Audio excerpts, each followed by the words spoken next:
Hello বন্ধুরা, আশা করি সকলেই ভালো আছেন। জাতীয় বিশ্ববিদ্যালয়ের 2022 সাল ডিগ্রি পাস সার্টিফিকেটের দ্বিতীয় বর্ষের ফলাফল যারা পেয়েছেন এবং যাদের সন্তুষ্টজনক হয়নি তারা কিন্তু চাইলেই উত্তরপত্র পুনর্মূল্যায়ন করতে পারেন। এটা কিন্তু আগের মতো আপনাদের শুধু নাম্বারগুলো যোগ করে না, এটা কিন্তু উত্তরপত্রটা যেটা আপনার খাতাটা পুরাটা কিন্তু তারা চেকিং করে এবং আবার নাম্বার কিন্তু যোগ করে বিয়োগ করে। এটা কিন্তু নতুন এই বছর দেখলাম অনেকেরই কিন্তু রেজাল্ট এসেছে।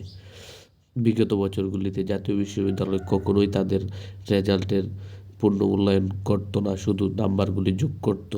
উত্তরপত্রটা সরাসরি এইবার পুনর্মূল্যায়ন করবে। যারা আবেদন করবেন তারা করে ফেলেন, আশা করি আশানুরূপ ফল পাবেন। যারা আবেদন করতে ইচ্ছুক তারা 26/2/2025 হতে 6/3/2025 তারিখে অনলাইনে আবেদন করবেন। অনলাইনে আবেদন করে প্লে স্লিপের মাধ্যমে তাদের ওয়েবসাইটের যে সকল পদ্ধতি আছে, তাদের নিজস্ব ওয়েবসাইট nuac.bd-তে গিয়ে আবেদন ফর্ম পূরণ করে প্লে স্লিপ ডাউন করে সোনালী ব্যাংকের যে কোনো শাখায় অথবা মোবাইল ব্যাংকিংয়ের মাধ্যমে নগদ, বিকাশ, রকেটের মাধ্যমে আপনারা কিন্তু পেমেন্ট সম্পূর্ণ করতে পারেন।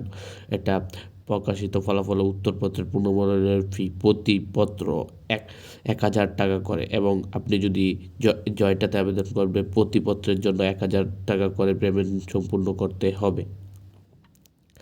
যে কোনো সমস্যা থাকলে আমাদের কমেন্ট বক্সে কমেন্ট করুন। সবার আগে যে কোনো তথ্য পেতে আমাদের সাথেই থাকুন। সকলকে ধন্যবাদ।